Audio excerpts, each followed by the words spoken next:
আজকের কথাগুলো শেষ পর্যন্ত শুনে যাওয়ার অনুরোধ রইল। একটি জরুরি অপারেশনে তাড়াহুড়ো করে এক ডাক্তারকে হাসপাতালে ডেকে পাঠানো হলো। সে তড়িৎ গতিতে হাসপাতালে পৌঁছে গেল। হাসপাতালে ঢুকেই সে নিজেকে দ্রুত প্রস্তুত করে নিল সার্জারির জন্য। এরপর সার্জারির ব্লকে গিয়ে সে দেখল রোগী একটি ছোট্ট ছেলে। তার বাবা ওখানে পায়চারি করছে ডাক্তারের অপেক্ষায়। ডাক্তারকে দেখা মাত্রই লোকটি চেঁচিয়ে উঠল, আপনার আসতে এত দেরি লাগে? দায়িত্ববোধ বলতে কিছু আছে আপনার? আপনি কি জানেন আমার ছেলে এখানে কতটা শোচনীয় অবস্থায় আছে?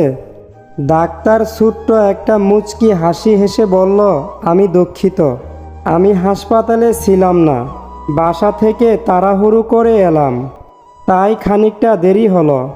এখন আপনি যদি একটু শান্ত হন আর ধৈর্য ধারণ করেন তবে আমি আমার কাজটা শুরু করি। লোকটি এবার যেন আরও রেগে গেল। সে ঝাঁঝালো সুরে বলল, ঠান্ডা হব? আপনার সন্তান যদি আজ এখানে থাকতো, আপনার সন্তান যদি জীবন মৃত্যুর মাঝে দাঁড়িয়ে থাকতো, তবে আপনি কি করতেন? শান্ত হয়ে বসে থাকতেন? ডাক্তার আবার হাসলেন আর বললেন, আমি বলবো পবিত্র গ্রন্থে বলা হয়েছে, মাটি থেকেই আমাদের সৃষ্টি আর মাটিতেই আমরা মিশে যাব। ডাক্তার কাউকে দীর্ঘ জীবন দান করতে পারে না। আপনি আপনার সন্তানের জন্য প্রার্থনা করতে থাকুন, আমরা সর্বোচ্চ চেষ্টা করব। লোকটি পুনরায় রাগত স্বরে বলল, অন্যকে উপদেশ দেওয়া খুবই সহজ, আপনার এমন পরিস্থিতি হলে বুঝতেন। এরপর ডাক্তার সার্জারির রুমে চলে গেল। 2 ঘন্টার মতো সময় লাগলো। সবশেষে ডাক্তার হাসি মুখে বের হয়ে এলো। আবার হাসি মুখে বের হয়ে রোগীর বাবার কাছে এলেন আর বললেন, আলহামদুলিল্লাহ, অপারেশন সফল হয়েছে। এরপর উত্তরের অপেক্ষা না করেই ডাক্তার আবার বললেন, আপনার কোনো প্রশ্ন থাকলে নার্সকে জিজ্ঞেস করুন। এই কথা বলেই হাসি মুখে সালাম জানিয়ে তিনি চলে গেলেন। এরপর লোকটি নার্সকে বললেন, এই ডাক্তার এত নিষ্ঠুর কেন? তিনি কি আর কিছুক্ষণ এখানে থাকতে পারতেন না? আমি ওনাকে আমার সন্তানের ব্যাপারে আরও কিছু জিজ্ঞেস করতাম। তখন নার্স জানালেন, ডাক্তার সাহেবের ছেলে আজ সকালে মারা গেছেন রোড অ্যাক্সিডেন্টে। তিনি আপনার ফোন পেয়ে ওনার ছেলের জানাজা থেকে উঠে এসেছেন। এখন আবার দৌড়ে চলে গেলেন কবর দিতে। একজন মানুষকে কখনো তার বাইরের আচরণ দেখে যাচাই করবেন না, কারণ আপনি কখনোই জানেন না তিনি কিসের মাঝে আছেন। সমালোচনা আর সন্দেহ আমাদের না জেনে করা উচিত নয়। বিপদের মাঝে ধৈর্যের পরীক্ষা দিতে হয়। জীবনে এই 3টি কথা মনে রাখবেন। 1. কখনো জবান দেবেন না যখন রেগে থাকবেন। 2. কখনো প্রতিজ্ঞাবদ্ধ হবেন না যখন আনন্দে থাকবেন। এবং 3. কখনো কোনো সিদ্ধান্ত নেবেন না যখন দুঃখী থাকবেন। যে তোমার কাছে এসে অন্যের নিন্দা করে সে তো তোমার নিন্দাও অন্যের কাছে করবে। এই ধরনের লোক থেকে নিজেকে যত দূরে রাখা যায় তত মঙ্গল। বাবা কম দামি মোবাইল কিনে দিলে ছোট মনে করো না। মনে রেখো, যা তোমার কাছে অল্প তা তোমার বাবার কাছে রক্ত বিক্রির গল্প। মানুষ কানা খোঁড়া অন্ধপঙ্গু হলেও তাকে নিয়ে সংসার করা যায়, কিন্তু যদি মানুষের চরিত্র খারাপ হয় তাহলে তাকে নিয়ে সংসার করা যায় না। পোশাক হয়ে গেল ছোট, লজ্জা চলে গেল। শিক্ষক হয়ে গেল ব্যবসায়ী, শিক্ষা চলে গেল। মানুষ হলো টাকার গোলাম, মনুষ্যত্ব চলে গেল। জীবনে টাকা নয়, ব্যবহারটাই অনেক বড়। কারণ শ্মশানে হোক কিংবা কবরস্থানে 4 কোটি টাকা নয়, 4 জন মানুষই ছাড়তে আসবে। জন্ম থেকেই কেউ সংসারী মেয়ে হয়ে আসে না।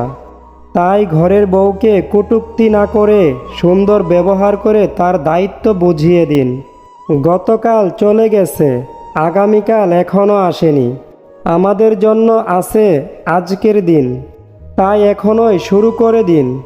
নিজের ছায়াটাও যখন কালো তখন রূপের বড়াই করাটা বেমানান। কারণ রূপ দেখে মানুষকে শুধু চিহ্নিত করা যায়, কিন্তু মানুষ চেনা যায় না। জিন্দা থাকলে নিন্দা হবেই, মৃত মানুষের প্রশংসা তো শত্রুও করে। মোমবাতি হওয়া সহজ কাজ নয়। আলো দেওয়ার জন্য প্রথমে নিজেকেই পুড়তে হয়।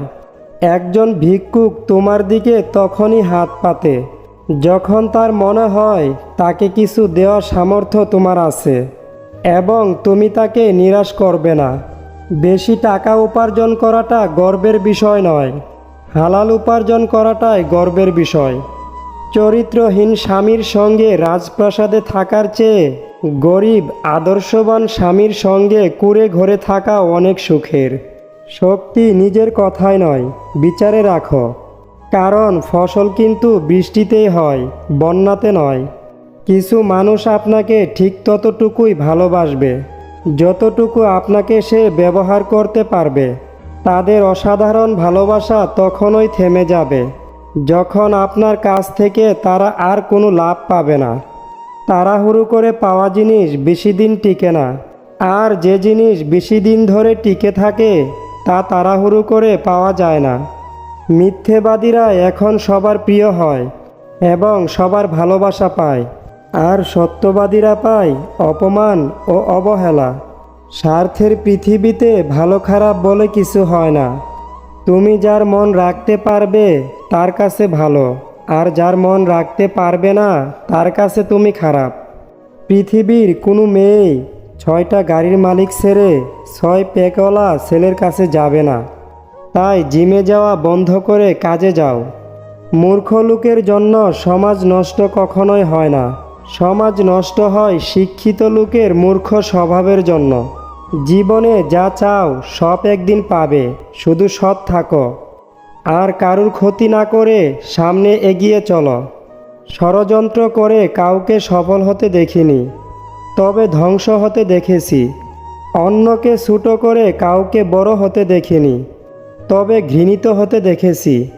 মায়া আর মুগ্ধতা মাকড়সার জালের মতো, একবার জড়িয়ে গেলে তার থেকে বেরিয়ে আসা খুব কঠিন। সুন্দর রূপ একদিন নষ্ট হয়ে যাবে, কিন্তু সুন্দর মন কখনো নষ্ট হবে না।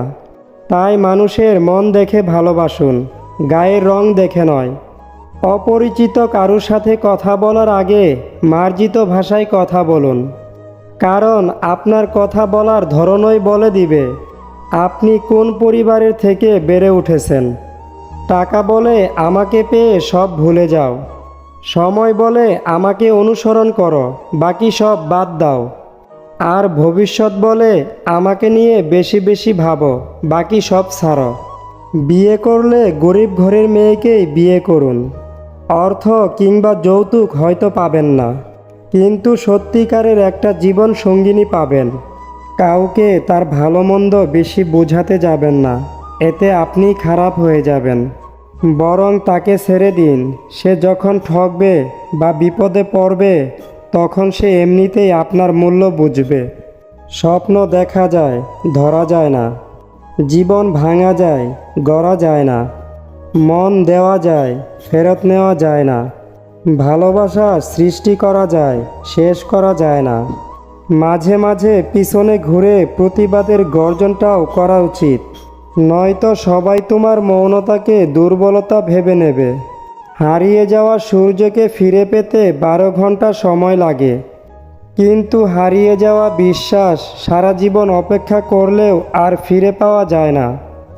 কন্যা শিশু হলো প্রদীপের মতো, যে ঘরে আসে সে ঘরই আলোকিত হয়ে যায়।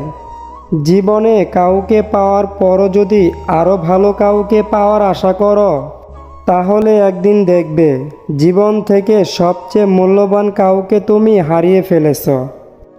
যদি জীবনে শান্তি চাও, তাহলে লোকের কথা গায়ে মাখা ছেড়ে দাও। একা থাকাটা কোনো দুর্বলতা নয়, একা থাকতে পারাটা একটা যোগ্যতা। সবাই একা থাকতে পারে না। নিয়তি কখনোই কাউকে ছাড় দেয় না, সে যাই হোক না কেন। ঠিক সময়ে তার প্রাপ্য সে ঠিকই বুঝে পাবেই।